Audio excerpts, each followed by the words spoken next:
నమస్తే అండి. Welcome back to our channel. అందరూ బాగున్నారనుకుంటున్నాను. ఇవాల్టి వీడియోలో సంకష్టహర చతుర్థి పూర్తి పూజా విధానాన్ని తెలియజేస్తున్నాను. అలాగే ముడుపుని ఎలా కట్టుకోవాలి, ఆ ముడుపుని ఏం చేయాలి, అలాగే చవితి తిథి ఉన్నప్పుడు ఏ సమయంలో మనం ఈ పూజను చేసుకోవాలి, ఉపవాసం ఎలా ఉండాలి, ఇలాంటివి ఎన్నో విషయాలను ఈ వీడియోలో షేర్ చేస్తున్నాను.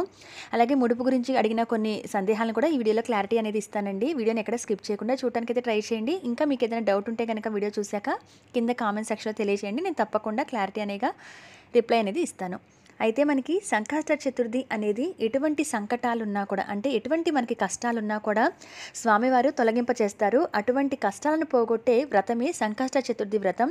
ఈ వ్రతానికి చాలామంది వినాయకుడికి ముడుపు అనేది కడుతూ ఉంటారు. అయితే ముడుపును కడితేనే పూజ చేయాలని ఏమీ లేదు, ముడుపును కట్టుకోకుండా కూడా చేసుకోవచ్చు. కాకపోతే ఏదైనా ఒక కోరిక లేదా ఒక సంకల్పం అనుకుంటే అవి నెరవేర్చమని, ఎటువంటి విఘ్నాలు లేకుండా చూడమని స్వామివారికి నమస్కారం చేసుకుంటూ ముడుపు అనేది కడుతూ ఉంటాం అనమాట. ఆ ముడుపును కట్టేటప్పుడు కూడా ఈ విధంగా ఒక తెల్లటి కర్చీఫ్ కానీ లేదా రెడ్ క్లాత్ కానీ ఏదైనా తీసుకోవచ్చు.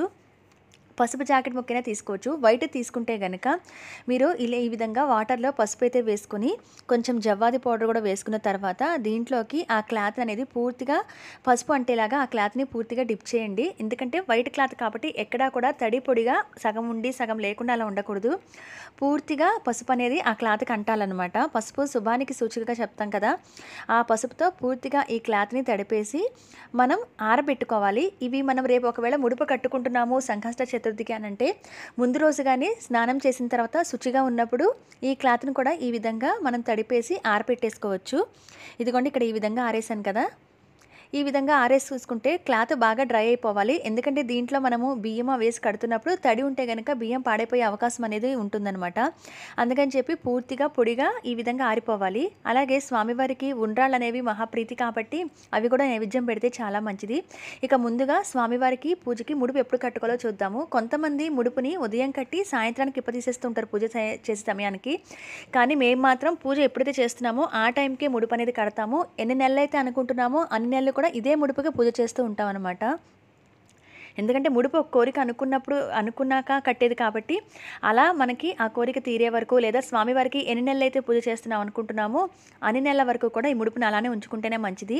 ఎక్కువ నెలలు అయితే కనుక మీరు బియ్యం ఆలోచించి కట్టుకోండి. కొంతమంది బియ్యం లేకుండా కూడా డబ్బులు కూడా కట్టచ్చు స్వామివారి హుండీలో వేయడానికి. ఎందుకంటే ఎక్కువ నెలలు అనుకున్నప్పుడు బియ్యం పాడైపోయే అవకాశం అనేది ఉంటుంది. 3, 5, 7, 9, 11, 21 ఇలా సంకష్ట చతుర్థి అనుకొని అన్ని నెలల పాటు చేస్తూ ఉంటారు. అలా ఎక్కువ నెలలు అనుకున్నప్పుడు బియ్యం పాడైపోతాయి కాబట్టి కొంచెం తక్కువ నెలలో కట్టుకోండి, లేదా డబ్బుల వరకు కట్టచ్చండి స్వామివారికి.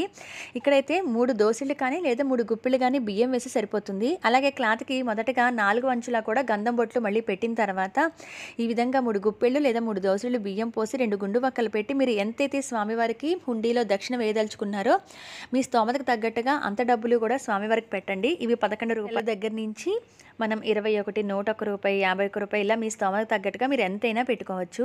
స్వామివారికి చెల్లించే ముడుపు ఈ విధంగా కట్టుకుంటాం అనమాట. ఇప్పుడు ఇక స్వామివారికి నమస్కారం చేసుకొని ఈ ముడుపు అనేది కట్టుకొని ఈ ముడుపుని పూజ చేసేటప్పుడు పూజ దగ్గర పెట్టండి. కొంతమంది ఉదయం కట్టేసేసి సాయంత్రం విప్పతీసేస్తున్నారు. అసలు పూజలోనే ముడుపు పెట్టినప్పుడు కట్టి ఉపయోగం ఉండదు కదా, కాబట్టి మీరు పూజ చేసేటప్పుడే ఈ ముడుపు అనేది కట్టి పూజ అంతా జరిగేటప్పుడు ఆ ముడుపుని అక్కడే పెట్టండి. అయితే ఇప్పుడు వచ్చేసి అసలు ఈ సంకష్ట చతుర్థి ఈ జూలై నెలలో ఎప్పుడు వచ్చిందంటే జూలై 24వ తారీఖు వచ్చింది. మనం సంకష్ట చతుర్థి తిథి చూసుకునేటప్పుడు చవితి తిథి అనేది ప్రదోషకాల సమయంలో ఉండాలి. అంటే సాయంత్రాల్లో మనకి చవితి తిథి ఎప్పుడైతే ఉంటుందో, తదితో కూడిన చవితి ఎప్పుడైతే ఉంటుందో ఆ రోజున మనం సంకష్ట చతుర్థిగా చేసుకుంటూ ఉంటాము.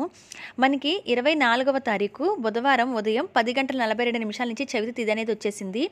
25 గురువారం ఉదయం 8:24 వరకు చవితి తిథి అనేది ఉంది.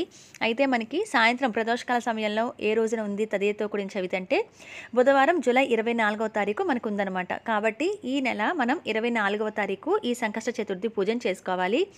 అందులోనూ బుధవారం రావడం కూడా విశేషమేనండి. బుధవారం అనేది మనకి వినాయకుడి రోజుగా చెప్తూ ఉంటాం. అంటే సోమవారం ఈశ్వరుడికి, మంగళవారం గౌరీదేవికి అమ్మవారిని, బుధవారం వినాయకుడిని ఇలా రకరకాలుగా రోజుకు ఒక దేవుని ప్రత్యేకంగా పూజించడం జరుగుతుంది కదా. బుధవారం అనేది వినాయకుడికి ప్రత్యేకమైన రోజుగా చెప్తూ ఉంటారు. ఆ రోజున చవితి తిథి ఉండటం ప్రదోషకాల సమయంలో మరింత విశేషం కాబట్టి ఈ రోజున సంకష్ట చతుర్థి ఎవరైనా చేయాలి అనుకున్న వాళ్ళు చాలా మంచి రోజండి. ఇప్పటివరకు మొదలు పెట్టని వాళ్ళు అయితే కనుక తప్పనిసరిగా మొదలు పెట్టుకోండి. అయితే ఇక్కడ పసుపు వినాయకుడిని చాలామంది విగ్రహాలు లేవు, పటం లేవో వినాయకుడివి అని అడుగుతున్నారు కదా. పసుపు వినాయకుడిని చేసుకోవచ్చు అని అడుగుతున్నారు. చిన్న ముద్ద రూపంలో, పసుపు ముద్ద రూపంలో చేసుకోవచ్చు. ఇక్కడ నేనైతే ఆ చిన్న పసుపు ముద్దని కొంచెం వినాయకుడి షేప్ ఉండేలాగా చేసుకుంటున్నాను. ఇదిగో చూడండి, ఇలా తయారు చేసేస్తే మనకి వినాయకుడు రూపం అనేది వచ్చేస్తుందనమాట. ఇలా కూడా మనం స్వామివారిని అలంకరించుకొని పూజలో పెట్టుకోవచ్చు. అయితే ఈ పసుపు వినాయకుడికి కూడా ఉద్వాసన ఎలా చెప్పాలి అనేది ఇక్కడ షేర్ చేస్తానండి. ఈ ఉద్వాసన అనేది ఈ సంకష్ట చతుర్థి వ్రతానికే కాదు, మన ఇంట్లో ఏ పూజలు ఏ వ్రతాలు చేసినా కూడా ఆ మంత్రాన్ని చెప్తూ స్వామివారిని కదిలించవలసి ఉంటుంది. ఆ ఉద్వాసన ఎలా చెప్పాలి, స్వామివారిని మరి పసుపు వినాయకుడిని ఏం చేయాలి అనేది కూడా ఈ వీడియోలో షేర్ చేస్తాను. నేనైతే ఈ విధంగా పసుపు వినాయకుడిని ఇలా చేసుకున్నాను. చూడండి, చక్కగా స్వామివారి రూపంలాగా చిన్న తొండంలాగా ఇలా ఉంటుంది. ఈ విధంగా చేసుకున్న పసుపు వినాయకుడిని మనం గరికని తెచ్చుకుంటే కనుక గరిక మీదే స్వామివారికి ఆసనంగా వేయచ్చు. స్వామివారికి చాలా ఇష్టం కాబట్టి. లేదంటే కనుక ఈ పూజలో మీరు జిల్లేడు ఆకులను, తెల్ల జిల్లేడు పూలను కూడా పూజలో ఉపయోగించవచ్చండి. స్వామివారికి అవన్నా కూడా చాలా ఇష్టం. నేనైతే ఈ విధంగా గరికినే వేసి పైన ఒక తమలపాకు వేసి స్వామివారిని ఈ విధంగా పెట్టుకున్నాను. ఈ పూజలో కూడా స్వామివారికి ఇష్టమైన ఎక్కువ ఎరుపు రంగు పూలను వాడితే చాలా మంచిదని చెప్తారు. కుదిరిన వాళ్ళు ఎరుపు రంగు మందారాలు కానీ ఇటువంటి గులాబీ పూలు కానీ తెచ్చుకొని పూజలో చేయడానికి ప్రయత్నించండి. లేదా ఎరుపు అక్షింతలు ఉన్నా సరిపోతాయి. ఇక్కడ అలాగే ముడుపును కట్టుకున్నాం కదా, ఆ ముడుపును కూడా పూజలో ఇక్కడిని మొదటి నుంచి అక్కడే పెట్టండి, స్వామివారి దగ్గరే పెట్టండి. నేనైతే ఇక ముందుగా దీపారాధన చేస్తున్నాను. మనము ప్రత్యేకంగా పీఠం పెట్టకపోయినా నిత్య పూజా మందిరం దగ్గరైనా చేసుకోవచ్చు, లేదా ప్రత్యేకంగా పీఠం పెట్టి కూడా చేసుకోవచ్చు. అయితే సంకష్ట చతుర్థి ఏ సమయంలో పూజ చేయాలి అని అంటే ఉదయం నుంచి కూడా ఉపవాసం ఉండి సాయంత్రంగా మనం ప్రదోషకాల సమయం దాటిన తర్వాత ఈ పూజ అనేది చేస్తూ ఉంటాము. ఉపవాసం ఉండలేమండి మేము అనుకున్న వాళ్ళైతే కనుక ఉదయం కూడా పూజ చేసుకోవచ్చు. అయితే ఇది ఎక్కువగా ప్రదోషకాల సమయంలో చేస్తూ ఉంటారనమాట. ఒకవేళ మీరు భోజనం చేసినా సాత్వికమైన ఆహారం తీసుకుంటూ కూడా సాయంత్రం కూడా ఈ పూజను చేసుకోవచ్చు. మనకి ఇలా అన్ని ఉపచారాలతో పూజా విధానం అనేది ఉంటుందండి. అక్కడ వివరంగా మనం ఏ సమయంలో స్వామివారికి ఏమి సమర్పించాలి అనేది అన్ని ఉపచారాలతో, అంటే 16 ఉపచారాలతో మనం పూజ చేస్తూ ఉంటాం కదా, షోడశోపచార పూజ. ఆ పూజ చేస్తున్నప్పుడు అంతా కూడా ఆ బుక్లో ఉంటుంది. అవి చదువుకుంటూ కూడా స్వామివారికి అన్ని ఉపచారాలతో తప్పనిసరిగా పూజ అనేది చేసుకోవాలి. స్వామివారికి ఆచమనం కానీ అర్ఘ్యం కానీ ఇలా బుక్లో ఏదైతే ఉంటుందో అలాగా ఆ విధంగా నీళ్లు ఉద్దరంతో తీసుకొని స్వామివారికి చూపించి నీటిని పళ్ళలో వదలమన్నప్పుడు పళ్ళలో వదలటం, స్వామివారి దగ్గర వేయమన్నప్పుడు వస్త్రం సమర్పించినప్పుడు స్వామికి వస్త్రం సమర్పించడం, అలా ఒక బుక్ అనేది మనకు ఉంటే కనుక ఆ బుక్లో అన్నీ చదువుకుంటూ కూడా మనం వివరంగా పూజనే చేసుకోవచ్చు. పక్కన చదివేవారు ఉన్నా కూడా అవన్నీ సమర్పిస్తూ దాంట్లో డీటెయిల్గా రాసి ఉంటుంది. ఆసనం సమర్పయామి, అర్ఘ్యం సమర్పయామి, అలాగే పాద్యం సమర్పయామి, ఇలా అన్నీ వివరంగా రాసి ఉంటుంది అనమాట. అవన్నీ చదువుకుంటూ స్వామివారికి మాత్రం తప్పనిసరిగా అన్ని ఉపచారాలతో పూజ అనేది చేసుకోవాలి. అలాగే వస్త్రం సమర్పించమన్నప్పుడు కూడా ఇలా పత్తితో చేసుకున్న వస్త్రాన్ని కూడా సమర్పిస్తే సరిపోతుంది. అష్టోత్తరం అన్నప్పుడు గణపతి వినాయకుని అష్టోత్తరం అనేది చదువుకోవాలి. ఆ చదువుతున్నప్పుడు ఎర్రని అక్షింతలు కానీ సమర్పిస్తూ స్వామివారికి పూజ అనేది చేసుకోవాలి. ఇవి అయితే రుణబాధలు ఎవరైతే ఇబ్బంది పడుతున్నారో, మనకి రావాల్సిన డబ్బు రాని వాళ్ళు రాకపోయినా, అలాగే మనకి ఏదైనా అప్పుల బాధ ఉండి తీరకపోయినా, ఏదైనా ఆర్థిక సమస్యలు ఉన్నవాళ్ళు కూడా ఈ సంకష్ట చతుర్థి వ్రతాన్ని చేస్తారు. సంతానం కోసం చేస్తారు, ఉద్యోగం కోసం చేస్తారు. వివాహ ప్రయత్నాల్లో ఉన్నవాళ్ళు ఎటువంటి అడ్డంకులు రాకుండా ఉండటం కోసం విఘ్నేశ్వరుడు బియ్యంలాగా ఈ ముడుపును కట్టి స్వామివారికి కూడా పూజ చేయడం జరుగుతుంది.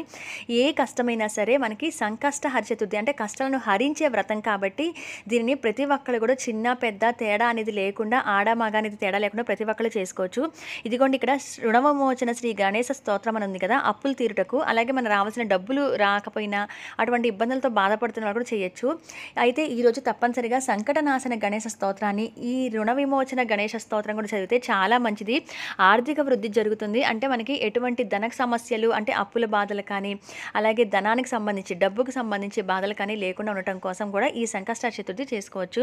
రుణ విమోచన గణేశ స్తోత్రం అని ఇది మనకి పీడిఎఫ్లో గూగుల్లో దొరుకుతుంది. అలాగే మనకి లలితా సహస్రనామం ఉండే బుక్స్ ఉంటాయి కదా, పూజా బుక్స్, దాంట్లో కూడా ఒక పేజ్లో ఈ రుణ విమోచన గణేశ స్తోత్రం ఉంటుంది. అది చదువుకోవచ్చు. సంకటనాశన గణేశ స్తోత్రం ఇవి చదివితే ఈ రోజున చాలా మంచిది. స్వామివారికి ధూపం వేసి ఈ విధంగా పూజ చేసుకోవాలి. అయితే ధూపం వేస్తున్నప్పుడు ముడుపుకు కూడా ధూపం వేయాలి. అలాగే ముడుపు దగ్గర కూడా అక్షింతలు కానీ పూలు కానీ పెట్టి పూజ అనేది చేసుకోవాలి. మన కోరిక, మన సంకల్పం అనుకొని ఆ ముడుపు కట్టాం కాబట్టి ఆ ముడుపుని అలానే ఉంచాలి. అయితే ఈ ముడుపుని ఎప్పుడు విప్పతీయాలి అని అంటే, మీరు ఎన్ని నెలల పాటు అయితే అనుకుంటారో అన్ని నెలల పాటు కూడా ఆ ముడుపుని అలానే ఉంచేసేసుకొని మీరు పూజామందిరం నిత్యం ఉంచేయచ్చు. సహజంగా మన ఆడవారికి ఉండే ప్రాబ్లమ్స్ వల్ల మనం ముట్టుకోవడానికి వాటికి ఉండదు కాబట్టి అటువంటిప్పుడు ఎక్కడైతే అటువంటి టైమ్స్లో కూడా, అంటే పీరియడ్స్ టైంలో కూడా మనం ఏ ప్రదేశాన్ని అయితే ముట్టుకోకుండా ఉంటామో, బీరువా అటువంటి వాటి చోట్ల ఆ ముడుపుని అయితే దాచేయండి. మళ్ళీ నెక్స్ట్ మంత్ మీరు సంకష్ట చతుర్థి చేసుకునే రోజు మళ్ళీ అదే ముడుపుని తీసుకొచ్చి మళ్ళీ పూజలో పెట్టి పూజనే చేసుకొని తీసేయాలి. అయితే ఉద్వాసన ఎప్పుడు చెప్పి తీసేయచ్చు అని అంటే, బుధవారం మీరు ఈ 24వ తారీఖు ఇవాళ పూజ చేసుకుంటే కనుక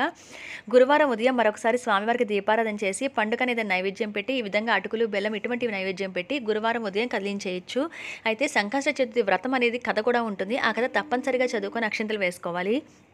ఆ కథను చదివేయడం ముందు అక్షింతలు చేతిలో పట్టుకొని కథంతా చదివిన తర్వాత అక్షింతలు కొన్ని స్వామివారి ముందేసి ఆ తర్వాత మన తల మీద వ్రతం చేసుకున్న వాళ్ళు ఇంట్లో కుటుంబ సభ్యులందరూ వేసుకోవాలి. అయితే చంద్రునికి అర్ఘ్యం అనేది ఇస్తామన్నమాట. ఆ అర్ఘ్యం కూడా ఇక్కడ ఎలా ఇవ్వాలో నేను షేర్ చేస్తాను.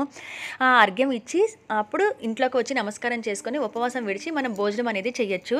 అయితే ఒకవేళ మీరు ఉపవాసం ఉండలేదు అయినా పూజ చేసుకోవచ్చు అంటే ఆ రోజు సాత్వికమైన ఆహారం తీసుకోండి. ఉపవాసం చేస్తే కనుక ఈ వ్రతానికి అత్యంత తొందరగా ఫలితం అనేది ఉంటుందన్నమాట. పూర్తిగా ఉపవాసం ఉండలేని వాళ్ళు పాలు పండ్లు తీసుకోవచ్చు. లేదా అసలు ఉపవాసం ఉండలేదు, మేము ఉద్యోగానికి వెళ్ళాలి, లేకపోతే చిన్నపిల్లలు ఉన్నారు, ఇంట్లో పనులు చేసుకోవాలి, మేము ఉండలేము పూర్తిగా అనుకున్న వాళ్ళు సాత్వికమైన ఆహారం తీసుకోండి. నాన్ వెజ్ తినకండి. అప్పుడు సాయంత్రంగా ఈ వ్రతాన్ని ఆచరించండి. ఇక్కడ స్వామివారికి చూసారు కదా, వస్త్రాన్ని యజ్ఞోపవీతాన్ని సమర్పించి ఈ విధంగా అయితే పూజ చేసుకొని ఇష్టమైన ఉండ్రాళ్ళు, అటుకులు, బెల్లము, పండ్లు, చెరుకు ముక్కలు ఇటువంటివి నైవేద్యం పెట్టచ్చు.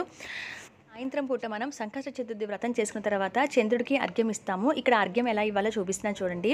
3 సార్లు దోసిళ్లలో ఈ విధంగా నీళ్లు పోసుకొని ఆ నీళ్ళని ఇలా వదులుతూ కూడా ఆకాశవంగా చూస్తూ చంద్రుడు కనబడ్డా కనపడకపోయినా ఈ విధంగా అర్ఘ్యం ఇవ్వాలి. ఇక్కడ ఆ మంత్రాన్ని ఇచ్చాను కదా స్క్రీన్ మీద, ఆ మంత్రాన్ని చదువుతూ 3 సార్లు ఈ విధంగా నీళ్లు పోసుకొని చేతిలో నీళ్ళని అలా వదలాలన్నమాట. అదే అర్ఘ్యం ఇచ్చినట్టు అవుతుంది. ఇచ్చేసి వచ్చిన తర్వాత అప్పుడు స్వామివారికి మరోసారి నమస్కారం చేసుకొని అప్పుడు మనం ప్రసాదం అనేది తినేసిన తర్వాత ఉపవాసం అనేది విడిచేసి భోజనం అనేది చేయొచ్చు. పసుపు వినాయకుడిని పెట్టుకున్న లేకపోతే స్వామివారిని పెట్టుకున్న ఉద్వాసం ఎలా చెప్పాలో చూపిస్తున్నానండి. మనం పూజ అంతా అయిపోతుంది కదా, మరుసటి రోజు ఉదయం కూడా మనము ఒకసారి స్వామివారికి దీపారాధన చేసి ముందు రోజు పెట్టిన పూలు మాత్రమే తీసేసి మరొకసారి 2 పూలు పెట్టి దీపారాధన చేసి ఏదో ఒక నైవేద్యం పెట్టిన తర్వాత మీరు విగ్రహాన్ని పెట్టుకుంటే విగ్రహం లేదా పసుపు వినాయకుడిని పెట్టుకుంటే పసుపు వినాయకుడిని ఎత్తి పట్టుకొని 3 సార్లు కింద పెట్టి ఇక్కడ నేను ఇచ్చిన మంత్రం చదువుతూ 3 సార్లు స్వామివారికి ఇలా ఎత్తి పెట్టాలన్నమాట. అంటే కదిలించి పక్కకు పెట్టాలి. అది ఉద్వాసం చెప్పినట్టు అవుతుంది. ఆ ఉద్వాసం చెప్పిన తర్వాత దీపారాధన కొండెక్కిన తర్వాత మీరు ఈ పూజా సామాన్ అంతా సర్దేసుకోవచ్చు. వినాయకుడివి అవన్నీ కూడా తీసేయచ్చు. పసుపు వినాయకుడిని అయితే కనుక మీరు వాటర్లో కలిపేసేసి ఎక్కడన్నా పచ్చని చెట్టు మొదట్లో పోయండి. తులసి చెట్టులో కాకుండా పచ్చని చెట్టు మొదట్లో పోయండి. నేను స్క్రీన్ మీద ఇచ్చిన మంత్రాన్ని చదువుతూ మీరు పటమైన విగ్రహమైన పసుపు వినాయకుడిని పెట్టుకున్న ఆ మంత్రాన్ని చదువుతూ ఆ విధంగా కదిలించాలి. అప్పుడు ఉద్వాసం చెప్పినట్టు అవుతుంది. ఇంతేనండి సంకష్ట చతుర్థి పూర్తి పూజా విధానము. ముడుపు కట్టే పద్ధతి, ఆ ముడుపుని ఏం చేయాలి ఇవన్నీ కూడా చెప్పాను కదా. మీరు ఎన్ని నెలలు అయితే అనుకుంటారో అన్ని నెలలు అయిన తర్వాత ఆ ముడుపుని తీసి ఆ బియ్యాన్ని ఏదైనా ప్రసాదంలాగా చేసి నలుగురికి పంచిపెట్టండి. ఇంట్లో అందరూ తినండి. ముడుపులో డబ్బులు అయితే స్వామివారి హుండీలో వేసేయండి. ముడుపునైతే అన్ని నెలలు కంప్లీట్ అయిన తర్వాత అప్పుడు ఆ ముడుపునైతే మేము అలానే చేస్తాం. అప్పుడు మాత్రం విప్పతీస్తాము. ఇదండి సంకష్ట చతుర్థి పూర్తి పూజా విధానం. మీకు ఇంకేదైనా సందేహాలు ఉంటే కనుక కింద కామెంట్ సెక్షన్లో తెలియచేయండి. మరొక మంచి ఇన్ఫర్మేటివ్ వీడియోతో మళ్ళీ కలుస్తాను. అంతవరకు సెలవు. నమస్కారం.